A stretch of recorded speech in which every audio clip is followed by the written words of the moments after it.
They called it a ceasefire. And in the hours after the announcement, markets surged, oil prices dropped, and crowds gathered in Tehran's Enqilab Square. The word was everywhere: ceasefire, peace, victory. Leaders from Riyadh to Berlin offered congratulations. Social media was flooded with relief, and for roughly 48 hours, the world exhaled. Then Israel struck Lebanon. Iran threatened to close the Strait of Hormuz again. The Iranian parliamentary speaker accused Washington of violating 3 clauses of the agreement before negotiations had even begun. Pakistan, the country that brokered the deal, publicly called out ceasefire violations and urged all parties to exercise restraint.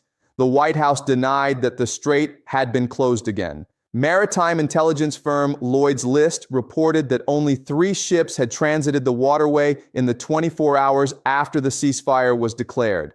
3 ships through the passage that carries 1/5 of the world's oil. This is the story that most coverage is not telling you. Not the ceasefire, not the handshake diplomacy and the Truth Social posts and the carefully worded statements from foreign ministries. The real story is what this ceasefire does not contain, does not settle, and does not resolve, and why the structural logic of this war remains completely intact even as both sides declare some version of victory. If you want to understand where this is actually heading, stay with me, because the gap between the public announcement and the geopolitical reality is wider than anything you will find on a headline. Let us begin where the ceasefire itself begins, with what it actually says. On the 7th of April, 2026, the United States and Iran agreed to a temporary 2-week halt in military operations. The announcement came less than 2 hours before the deadline President Trump had imposed on Tehran, a deadline he had underscored by threatening to wipe out what he called a whole civilization if Iran did not comply. The deal was brokered not by Oman or Qatar, the traditional intermediaries in U.S.-Iran diplomacy, but by Pakistan. Pakistani Prime Minister Shehbaz Sharif and Military Chief Field Marshal Asim Munir were credited by multiple governments with pulling the arrangement together in Islamabad. Iran put forward a 10-point proposal. Washington said it was a workable basis for negotiation. Trump announced the ceasefire on Truth Social. No formal agreement was signed. No official text was released. The 2 most consequential adversaries in the modern Middle East agreed to stop shooting at each other based on a social media post and competing public statements that contradicted each other within hours. That is not hyperbole. That is the documented record of what happened. And it matters enormously because in the absence of a signed text, each side has been filling the vacuum with its own interpretation of what the ceasefire covers, what it excludes, and what it obligates. The result, as one senior analyst at King's College London described it, is a very ambiguous ceasefire agreement that is extremely shaky and brittle. Those are not the words of a pundit looking for camera time. That is the considered judgment of someone who studies these arrangements professionally, and it is the premise on which everything that follows rests. Now, let me give you the timeline you need to understand how we got here, because this ceasefire does not exist in isolation. It is the product of a chain of decisions, miscalculations, and strategic gambles that stretches back more than a year. On the 28th of February 2026, the United States and Israel launched a coordinated military campaign against Iran, codenamed Operation Epic Fury by Washington and Operation Roaring Lion by Tel Aviv. The opening wave involved nearly 900 strikes in 12 hours. B-2 stealth bombers, B-1 Lancers, and B-52 Stratofortresses struck fortified underground facilities. U.S. warships fired Tomahawk cruise missiles. Israeli jets conducted what officials described as unprecedented decapitation strikes. In the opening hours of the operation, Supreme Leader Ali Khamenei was killed, targeted at his residential compound, along with senior advisors and members of his family. Dozens of other Iranian officials perished in the same strike package. The campaign had 4 stated military objectives: destroy Iran's ballistic missile program and infrastructure, eliminate its nuclear weapons capability, degrade its proxy networks across the region, and annihilate its navy. A 5th objective: Regime change was never formally declared, but was, in the judgment of most serious analysts, the animating logic of the entire operation. Trump himself framed the strikes as potentially serving to weaken the regime enough to facilitate its collapse from within. What happened instead was a 40-day regional war. Iran retaliated with hundreds of drones and ballistic missiles directed at Israel, at American military bases in Bahrain, Qatar, Kuwait, Jordan, and Iraq, and at energy infrastructure across the Gulf. Oil facilities in Saudi Arabia and the United Arab Emirates were struck. The Strait of Hormuz was closed, a blockade that the International Energy Agency described as the largest oil supply disruption in recorded history, cutting off up to 20 million barrels of oil per day from global markets.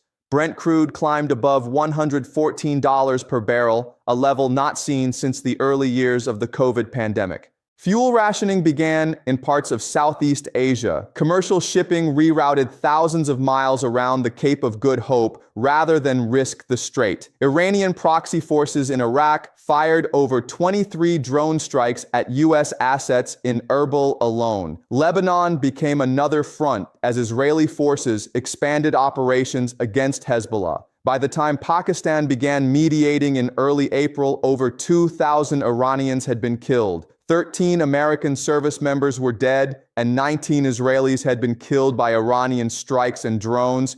This is the war that produced a ceasefire. Keep that picture in your mind, because the scale and the devastation are precisely what makes the current pause so deceptive. When you have been fighting at that intensity for 40 days, stopping is not the same as winning, and stopping without resolving anything is not the same as peace. Here is what the ceasefire agreement actually contains, or more precisely, what we know about it given that no official text has been published. Washington agreed to suspend U.S. military strikes on Iran for an initial 2-week period. Iran agreed to cease its defensive operations for the same window, conditional on both American and Israeli strikes stopping. Iran also agreed to coordinate safe passage through the Strait of Hormuz during the ceasefire period, a commitment that Iranian Foreign Minister Abbas Araghchi qualified almost immediately by referencing technical limitations he declined to specify. Within 24 hours of that announcement, Iran and Oman were reported to be discussing plans to charge transit fees on vessels passing through the strait, with the funds earmarked for reconstruction. The White House denied the strait had been closed again. Lloyd's List said 3 ships had gotten through. Iran's parliamentary speaker said the United States had already violated 3 clauses before talks had started. That is the ceasefire in full. Now let us talk about what is not in it. There is no agreement on Iran's nuclear program. The full 10-point Iranian proposal and the 15-point American counterproposal have not been made public. What we know from reporting is that Tehran's demands include recognition of Iran's right to uranium enrichment, lifting of all sanctions, and reconstruction assistance. Washington's demands reportedly include a permanent end to all uranium enrichment, the transfer of Iran's highly enriched uranium stockpile out of the country, limits on Iran's ballistic missile program, and the dissolution of its regional proxy networks. These positions are not close. They are not even in the same strategic universe. Secretary of State Marco Rubio has stated publicly that the U.S. plan makes clear Iran can never have nuclear weapons. Iran has made equally clear that its missile program and its right to enrich are non-negotiable. Trump himself said there will be no enrichment. Iran's foreign minister said enrichment is not going to be given up. Both things cannot be true simultaneously. Both are the stated positions of the parties sitting down to negotiate in Islamabad. There is also no agreement that covers Lebanon. This single point nearly unraveled the ceasefire before the ink was dry. Pakistan's prime minister said Lebanon was part of the deal. Iran said Lebanon was covered. The United States made no mention of Lebanon in its ceasefire statement. Israel said it would not stop its operations against Hezbollah under any circumstances. Within hours of the ceasefire announcement, Israel launched what it described as its largest strikes on Beirut since the beginning of the war. Iran responded by threatening to resume operations. The Iranian parliamentary speaker cited the Lebanon strikes as the first American violation of the 10-point framework. The ceasefire was declared on April 7th. By April 8th, it was already breaking down along lines that anyone who read the agreement carefully could have predicted. Here is why this vocabulary problem matters so much. The word ceasefire carries enormous political weight. It signals to financial markets that the risk premium is coming off. It signals to domestic audiences in both countries that their side achieved something. It signals to the international community that diplomacy is working. But the word only does that work if the parties to the agreement are describing the same thing. And in this case, they demonstrably are not. Trump called it total and complete victory. Iran's Supreme National Security Council called it an enduring defeat for Washington. Pakistan's Prime Minister called it a fragile truce. Vice President Vance, in a rare moment of candor, called it exactly what it is, a fragile truce. These are not stylistic differences. They reflect fundamentally incompatible understandings of what was agreed and who conceded what.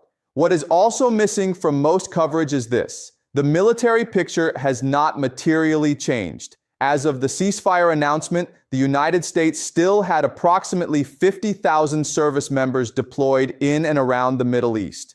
CENTCOM reported that American forces had struck over 10,000 targets inside Iran since February 28th. Missile sites, drone facilities, naval assets, command and control infrastructure, and military-industrial facilities. Iran's formal navy has been severely degraded. Multiple senior IRGC commanders have been killed. Iran's new supreme leader, Mojtaba Khamenei, son of the man killed in the opening strikes, has publicly stated that Iran is prepared to sustain offensive operations indefinitely. He said that before the ceasefire. He has not publicly walked it back since. Critically, a preliminary assessment from the U.S. Defense Intelligence Agency concluded that Iran moved significant portions of its enriched uranium stockpile before the American strikes began, and that the underground nuclear facilities were not collapsed. That assessment suggested Iran's nuclear timeline had been set back by months, not years. The CIA director pushed back, claiming severe damage that would require years to rebuild. But here is the strategic reality embedded in that dispute. Both agencies agree that Iran's nuclear program was not eliminated. The program exists. The material may have survived. And the new leadership in Tehran has publicly signaled it may withdraw from the Nuclear Non-Proliferation Treaty entirely. Diplomats noted that Iran's own foreign minister and senior officials had already flagged this possibility in the aftermath of the June 2025 12-day war. A government that is signaling NPT withdrawal is not a government moving toward nuclear disarmament. That is a government keeping its options open. And there is one actor in this picture that neither side is discussing publicly, one whose next move may determine whether this ceasefire holds for 6 months or collapses in 6 weeks. That unnamed actor is Benjamin Netanyahu. Understanding his role in this ceasefire is not a peripheral detail. It is the central mechanism through which this pause either survives or collapses. Netanyahu spoke publicly within hours of the ceasefire announcement. He said the truce was not the end of the campaign against Iran, but a station on the way to achieving all of our goals. He said Israel would continue to strike Lebanon. He said the ceasefire does not bind Israel in Lebanon. And then Israeli jets did exactly what he promised, hitting more than 100 Hezbollah targets in Lebanon on the same day the ceasefire was declared, killing at least 254 people in what Lebanese authorities called the deadliest single day since the war began. This was not a rogue military action. This was policy announced publicly by a sitting prime minister, executed in real time. Here is the strategic logic underneath that decision. Netanyahu faces a domestic election later this year. His corruption trial, charges of bribery, fraud, and breach of trust, has restarted in Israeli courts. He has historically benefited politically from active military conflict, and analysts across the spectrum have noted that his calculation is less about strategic necessity and more about political survival. More critically, he has identified that the Islamabad negotiations, the talks after the ceasefire, will either be converted into something durable or, exposed as theater, will proceed without Israeli participation. Israel is not at the table. Whatever Washington and Tehran agree to in Pakistan will be presented to Netanyahu as a fait accompli. That is a situation he has every incentive to prevent by keeping the pressure on, keeping the conflict alive, and keeping Lebanon as an active front that Iran cannot ignore. Vice President Vance, speaking from Budapest, said it would be dumb for Iran to jeopardize the negotiations over Lebanon. But here's the problem with that framing. Iran does not view Lebanon as a separate issue. Iran's Supreme National Security Council, its foreign minister, and its parliamentary speaker have all stated explicitly that Lebanon is an inseparable part of the ceasefire.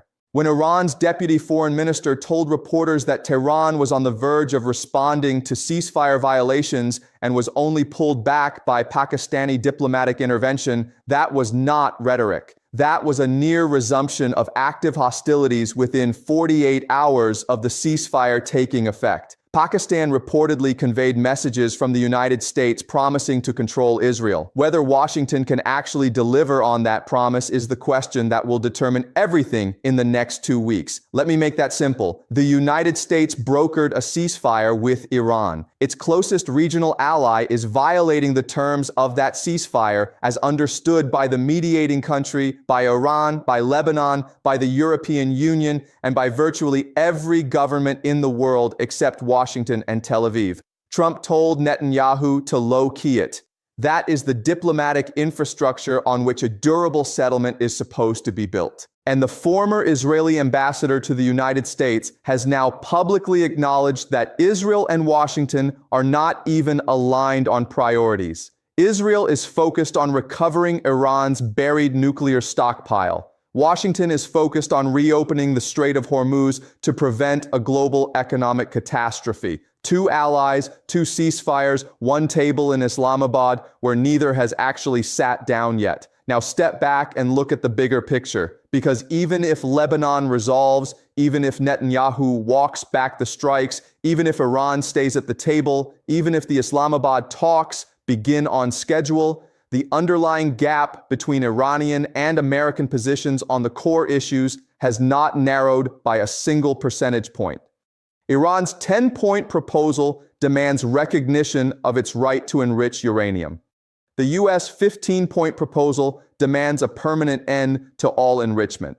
Iran wants sanctions lifted as a precondition for progress. Washington considers sanctions relief the reward for verifiable compliance. Iran wants a binding UN Security Council resolution to lock any agreement into international law, a direct response to the trauma of 2018 when the United States unilaterally withdrew from the JCPOA. Washington has shown no appetite for subjecting itself to that kind of multilateral constraint. Here's what that means in plain terms. The 2015 nuclear deal took years of sustained diplomatic effort, full P5+1 engagement, and an American administration actively seeking a legacy agreement. It still collapsed in 3 years. What is being proposed in Islamabad is a bilateral negotiation with no multilateral framework, with no signed text as a starting point, with competing public interpretations of the ceasefire that is supposed to enable the negotiation, with an Israeli prime minister actively working against the process, and with a 2-week deadline. 2 weeks to solve what diplomats could not solve in a decade. This is not pessimism. This is arithmetic. Now here is what to watch, because if you have stayed with me this far, you deserve a framework for reading what comes next. First, watch the Strait of Hormuz traffic data, not the statements. Iran's Revolutionary Guards issued a maritime warning directing ships to alternative routes, citing sea mines in the main transit corridor. As of Thursday morning, marine traffic through the strait was at its lowest level since late March. Official statements are claiming the strait is open. Real-world shipping behavior tells a different story. When those two things diverge, the shipping data is the more reliable signal.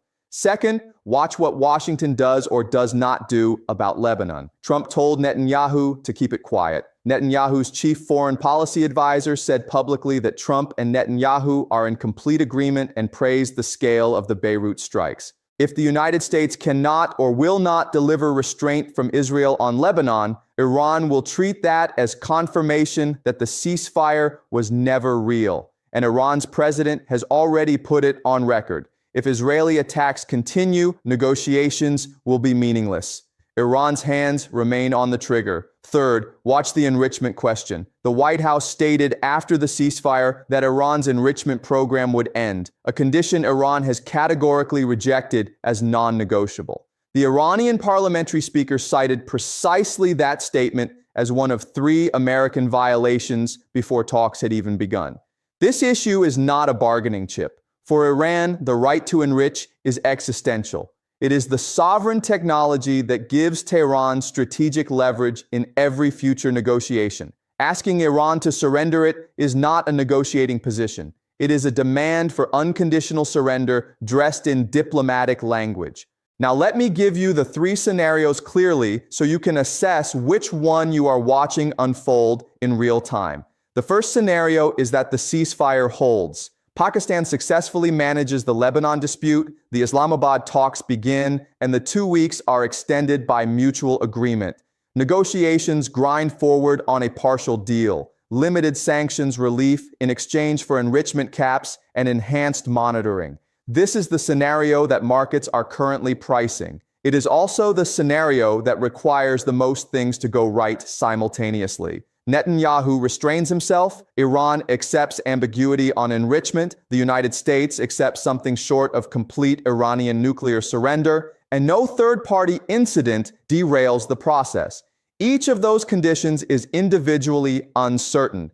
All of them holding together simultaneously is a low-probability outcome. The second scenario is a quiet collapse. The Lebanon fighting continues at reduced intensity.